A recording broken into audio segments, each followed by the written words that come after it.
Hey, I'm Decathlon Gamer, and welcome back to Vicky 3, Victoria 3, and this is episode number 2. We're just getting started. Episode 1 released just yesterday on the game release date later in the evening, so this is early morning the next day. I am looking to put out a lot of extra content with this over the next week or so, and then settle into something normal with 2 to 3 episodes per week. And all of that will be determined by how much interest there is in the series. A lot of that is going to be determined by exposure. I do have a small channel, so if you would like to see more of the content here with Vicky 3, especially if you yourself are interested in picking up the title or learning more about how to play the game, as I too learn how to play the game as we go through this, please drop down below, click that like button, leave some sort of algorithm comment, questions, suggestions, especially if you've played as well, if you're picking up on things on how we can grow and see. I took a few wild risks that didn't necessarily pan out trying to kickstart the economy of Darfur. We have a very, very small nation, one of the smallest that you can possibly play here, and our hands are very tied, but slowly but surely we're figuring things out. If you didn't do so, please like, comment to help out with the exposure of the series to get it big enough so that we can keep this thing going. And let's go ahead and get on with the gameplay. Now, one of the primary objectives that we started the game with was knowing that there was some land nearby that can be colonized. Figured that was going to be the primary way to grow and expand. We have one small city, one small state, with a very limited productivity cap on it, and there was only so much we could do. We needed to grow or conquer, and both were coming with limitations. Now we've overcome some of those limitations, but I figured out how to overcome the next set. So colonial resettlement is an option, or exploitation. Which one is which, I don't know. We'll have to kind of see which one it is that we want. But right now, to pass these, we're looking like they would probably fail. But if you look at the information here, rural folk oppose 30%. Armed forces endorse. So we need to get rid of the rural folk out of the government, and in this case, it's the same issue. So we need to get the rural folk back out of the government. We'll see if we can do that now. That'll actually help with our legitimacy. All right, so far in this political play, we have a decent chance of at least progressing on towards this colonial resettlement, especially after removing the rural folk from the government itself. But they still have a lot of political clout. So what I want to do is I'm going to go ahead and suppress them, which is going to lower their clout and hopefully take away the negative impact that they have on what it is we are trying to do. But already we're seeing the success chance increase. It's almost above the negative one, and stall is only 16%. So there's a good chance of debate or advance as we're suppressing the rural folk. It does seem to be going better. Yeah, their clout's already down to 23. Odds are not great right now, but this is what it's going to take to start the resettlement phase. Now, one thing we have managed to do, besides increasing our GDP from 99 to a 125, which is something, but our literacy has gone from 20% up to 36%. So we are creating a smarter population, which is going to be more than just straight peasants at some point. Ethics of exploitation. Here you go. Okay, so 20% chance that it's going to be debated, which would increase enactment by 10, or 20% with that's 60% already, but then there's a 40% chance that it's going to drop by 10%. The radicalization can grow as a result.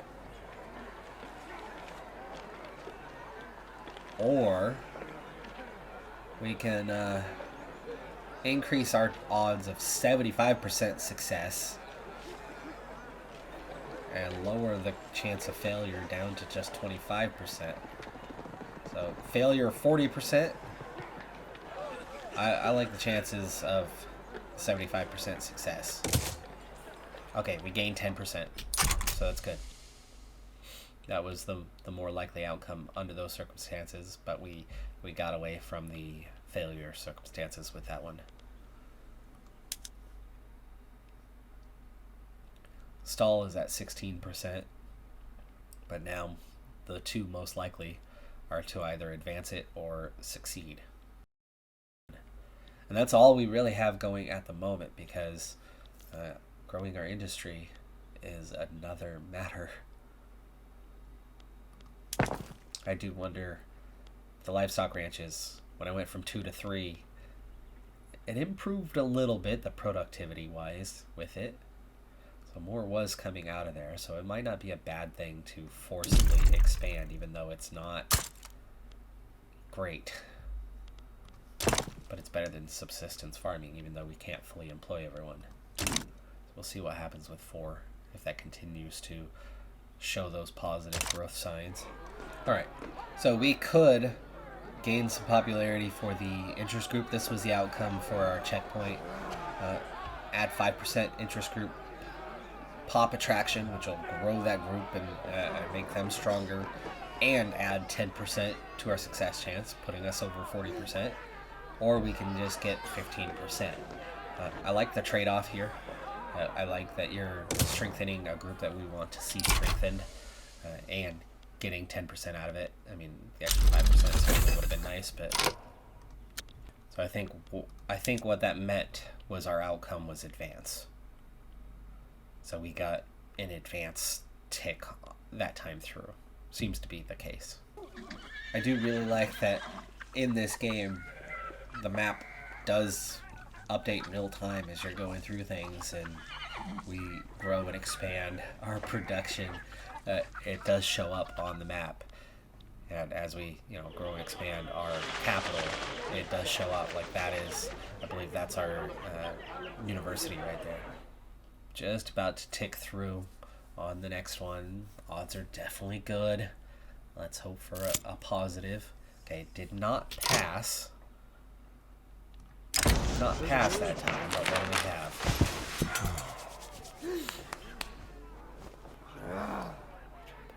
Ooh, we can hurt the Sunni Ulema and get 15%, so it's progress. Progress again. And there you go, it has passed. Okay, we now have colonial resettlement. First step, let's hope that this does open up colonialism for us, as in, can we colonize? Colonies are established to provide land to settlers from the country's incorporated states. Establish colony. There you go.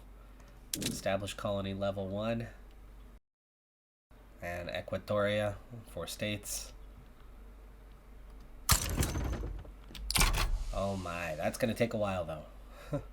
So what I've learned on colonization is it's like a slow expansion, and getting control of a state is not automatic. Now I don't know at what stage we gain enough control of a state to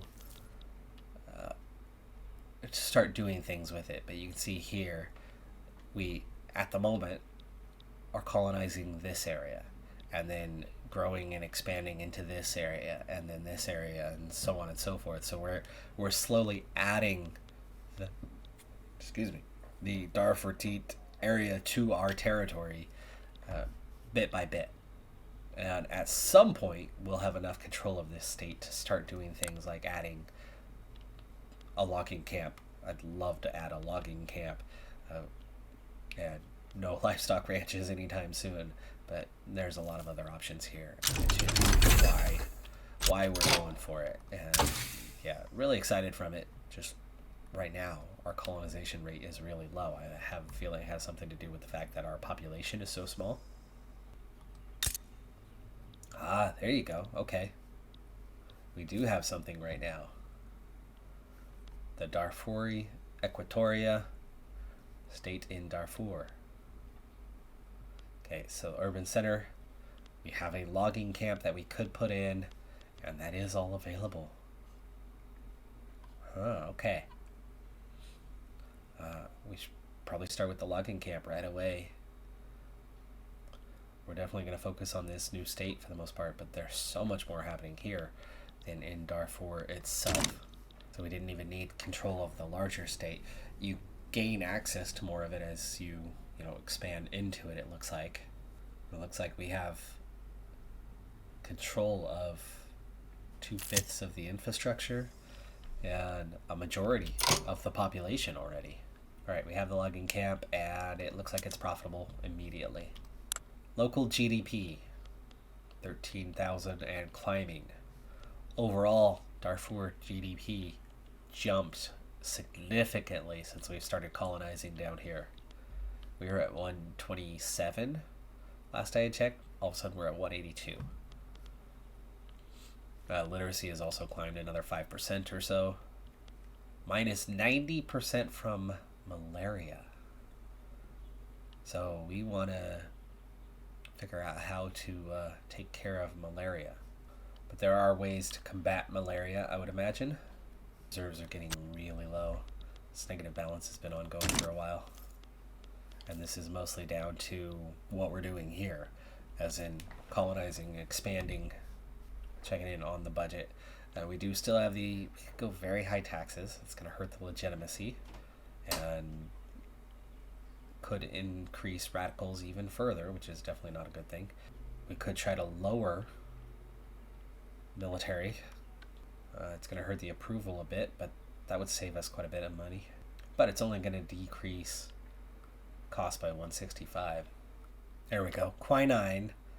Quinine is what we need. Removes all effects from malaria in your own colonies in states. Which means we can get pharmaceuticals. And colonization's already open. Okay, the millet farms are done, and it is helping with the income side of things, but I don't know if it's just because the population is still so small, the colonizing here, or what, but we are really struggling. I mean, employment's good.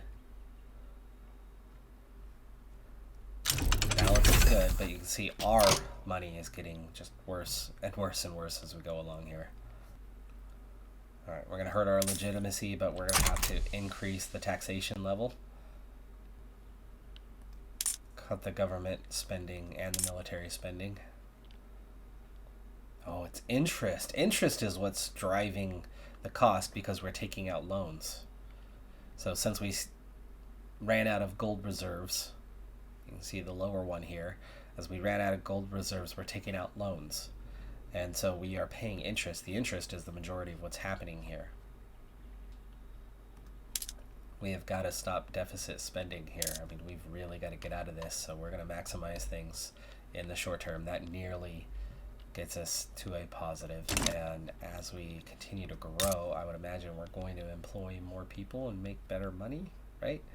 Or do we need to really kind of go all in and get something like the coffee or the sugar? Well, what good is sugar going to do us right now? Coffee, sugar, or tobacco. So there's 262,000 people in Darfur. Over half of that is slaves. A majority of the rest is peasants. And then, that's our big problem, right? The slaves and the peasants are really struggling. The slaves don't have a say in the government at all. The farmers would drink coffee. The academics might get to that point. The bureaucrats might get to that point once it's introduced. The aristocrats would certainly drink it. The shopkeepers would drink it, but we're talking about a very, very small bit of the population. All right, well, the moves we've made took a moment to kind of catch up with things, but we are now starting to bring in a lot more money. And as we're bringing in more money, it's kind of funneling into the economy quite quickly. The gold reserves issue will be back to having everything paid off quite soon and no longer have to pay interest, and that should kind of culminate into a good positive economy here fairly quickly. We're not going to want to stay with some of the budget situations we've placed on ourselves for much longer, but let's wait till we have some gold reserves till we start to get these guys back into a suitable level. But you can see that's the intelligentsia who's upset, and that's the armed forces that are upset. But we know how to fix that quite quickly. Okay, so the pharmaceuticals are unlocked. That's one step now away from the quinine, which can hopefully make a huge difference in terms of what happens with our colony advancement. We'll see if it's automatic or if it's going to require production that we just don't have the means for. But we're back to a positive balance, so that's good. Gold reserves are starting to accumulate once again. In the meantime, I am putting in not one but two projects. So the first project is a coffee plantation. We're setting things up. We're building towards that future. We're getting one for that. So trying to help the higher echelons of our growing. Things got rolling there for a little bit. It's the military. It's the military. They were upset and we suddenly had dropped to 7. We went back up to 12 now that we're funding them. Okay, the second thing, besides coffee, is making a paper mill. Okay, our university has no paper and we can't trade it from the outside. So making a paper mill should be easy enough now that we have lumber in production to make that paper, which is going to boost the production of our university, which is going to increase that literacy that much faster and allow for more than just slaves and peasants in our area. By the way, we only have arable land. We have limitations. We have 2 more. So 1 millet farm so far, 1 coffee plantation. Wow, look at that. Okay, see? It's making some money. I think we want to add at least 1 more millet farm. As we've got to produce grain. That grain is going to get turned into another thing here eventually. Let's see, food industry, I believe, is the one that's going to consume grain. By the way, we are over a quarter of the way towards that further expansion, but I don't know if that's just the local one. We'll see what happens, how much it speeds up as we unlock the quinine. Okay, there you go. So quinine has now been unlocked. Isolation of quinine allows it to be used as a most effective medicine against the harsh effects of malaria. All right, it's time to expand the food industry and get better options to the people. All of these things will raise that standard of living and make more things possible, and hopefully decrease the number of radicals, because that's something that has absolutely gone up a lot for us with the moves we've been making so far.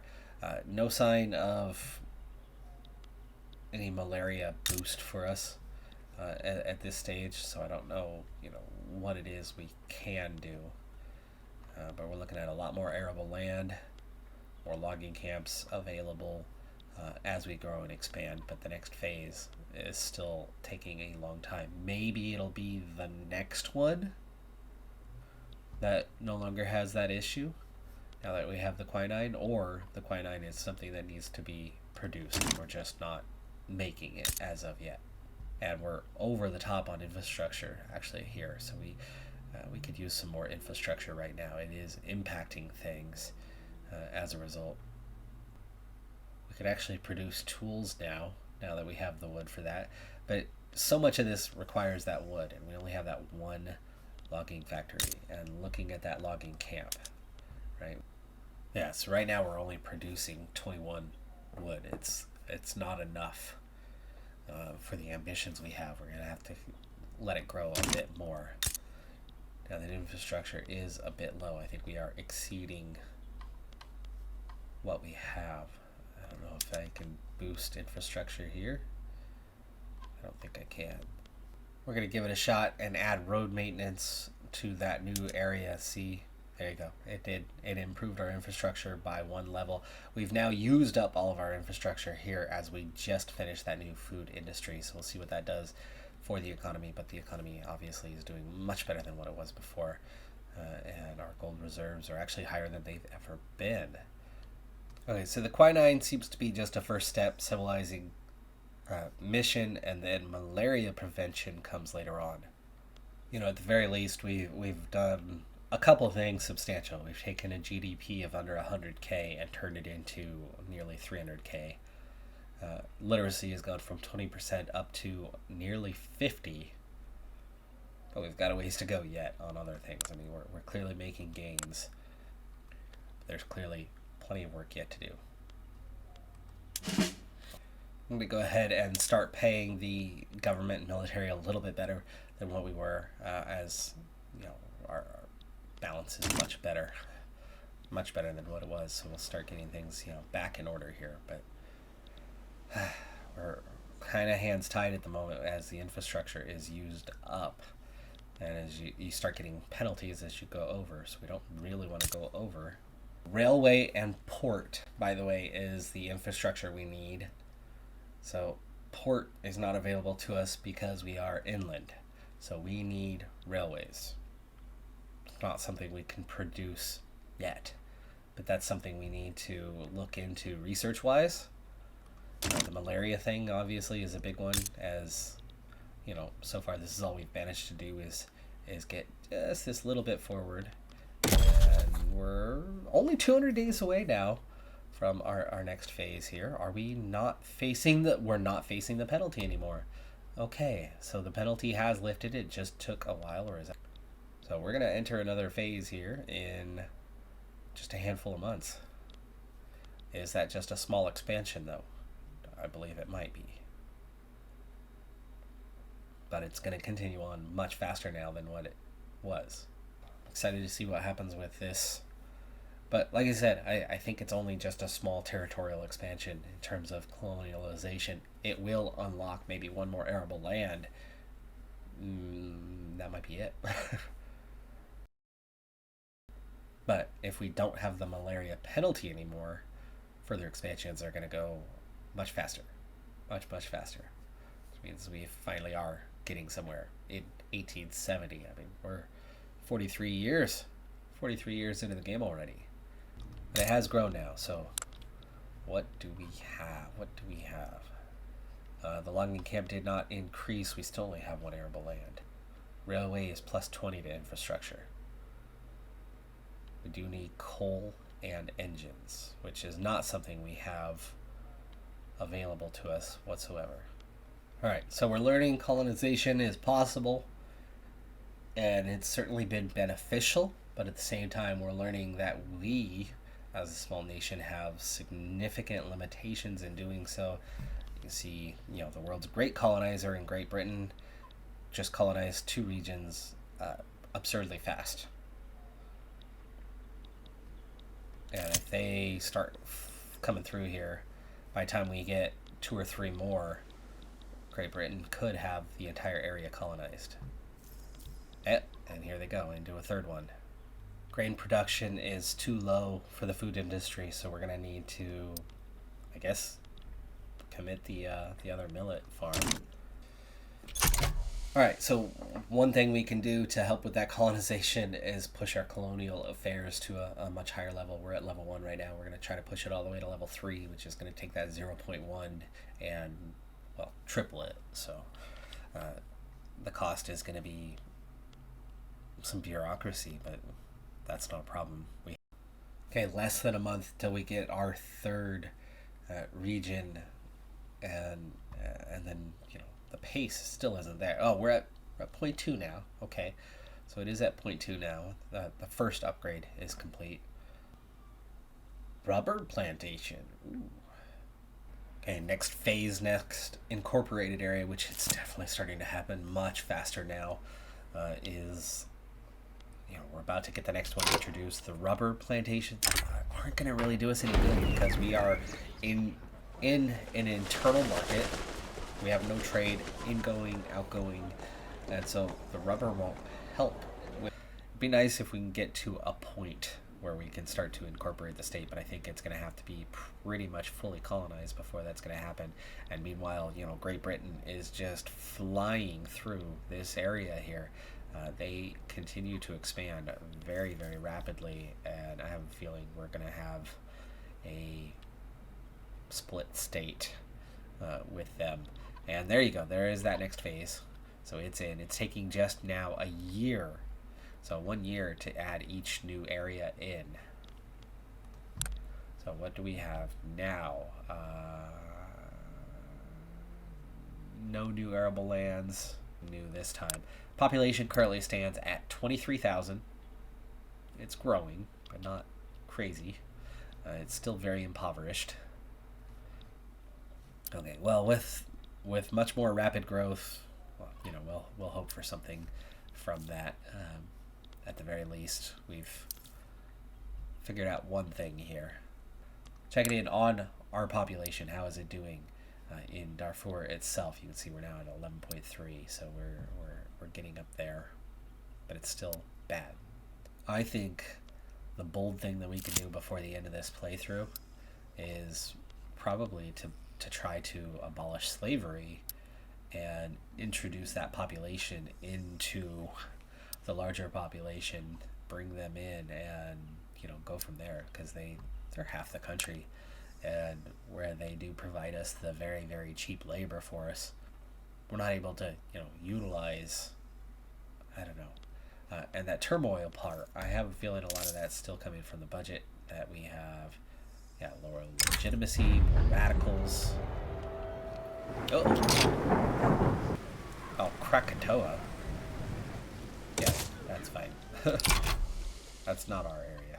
We're going to have crippling crop failures no matter what. That's what is happening here with Krakatoa. The logging camp is definitely doing well. It's fully employed for the most part. It's slowly developing some cash reserves. It's steady. If I could expand it, I absolutely would. Arable land goes up by 1. Okay, so we do have 1 more arable land now. Ooh, hello. We are now going into Dinka. We're now colonizing automatically into Dinka. That's going to open up a whole new can of worms for us. At this point, we're in that land grab rush here with, against Britain, and they're absolutely crushing us in it. But if we can get something sizable, even though it's into a second state, it looks like we've had no change with the addition of this territory here. We have the 1 arable land that we had already unlocked on the previous one. So that situation remains the same. So we have not gained anything by going here. And hello. Great Britain looks to be making a play on the whole of the Dinka region. We did keep the little bit that we have, but yeah, Britain just claimed a whole lot of land through military means in a very quick period of time there. We're still expanding here, so we've still got something, but it's definitely a split state, and they're going to have the majority, especially when they colonize faster and go and make diplomatic plays such as that, when that's not an available option for me. So we'll get what territory we can, but it's going to be very limited through these means, and we're going to have to look beyond here at some point, and that's going to involve some government changes as we've added in another territory here. Also, for the first time in a while, finances have taken a bit of a hit, and I think a lot of that had to do with Krakatoa, the eruption, causing us some issues. Well, here's the first step towards a free population. Uh, Slaves are one thing, serfdom is another, and both play into kind of similar concepts, similar ideals. But abolishing serfdom is going to be one that's quite easy for us to pass. So let's go ahead and get on with it and see what that does to our populace, and giving us more available people. Long story short, serfs are essentially indentured servants. They are people that are indebted to a landowner. I'm surprised the landowners are even interested in this one.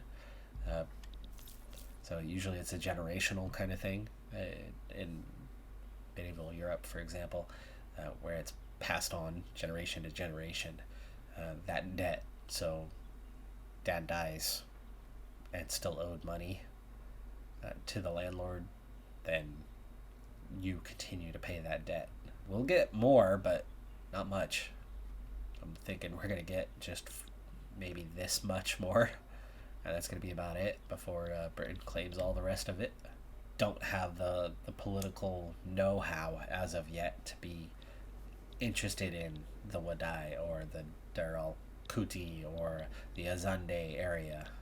It's just through here, which Great Britain is just swallowing it quite quickly.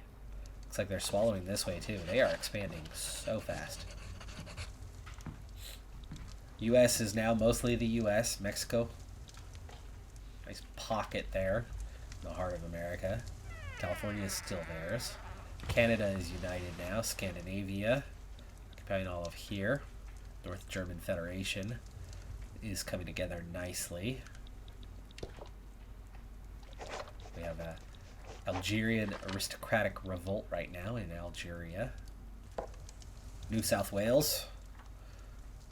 Australia is almost whole. Is still the same. Brazil looks like it's expanded a bit. Argentina has expanded. Chile has expanded. And clearly the big player by far in Africa right now is Great Britain, who are very much getting in our way. So we finished that one. We're working on this one now. And there we go. Serfdom has been abolished. We'll see how this impacts our nation next time. That's going to do it for this episode. If you didn't do so at the beginning, please take a moment, drop down below, click that like button, leave some sort of algorithm comment to help get this series on the go. But we have made a ton of progress with well over 40 years of play right off the bat as we proceed and go forward. You know, it's a 100-year play through, so we're making quick work of this first run on Darfur, and then we'll progress to larger and larger nations where we're introducing more and more impactful things. This time, while we haven't done a lot on the surface, we are absolutely making progress, right? The colonization is happening. If not for Great Britain, it would continue to happen for a long time, but at their rate, I think they're going to be cutting us off quite soon. So we'll be looking to Plan B, what is next from there in the not too distant future. But it has done a tremendous amount to expand our economy, expand our population base, expand our GDP. So we are absolutely going the right direction, pretty much playing tall at the moment, but more options will be coming our way, and we'll be looking for what's next. I'm Decathlon Gamer. Like, comment, subscribe, and I'll see you next time. Have a good one. Be safe out there. Bye for now.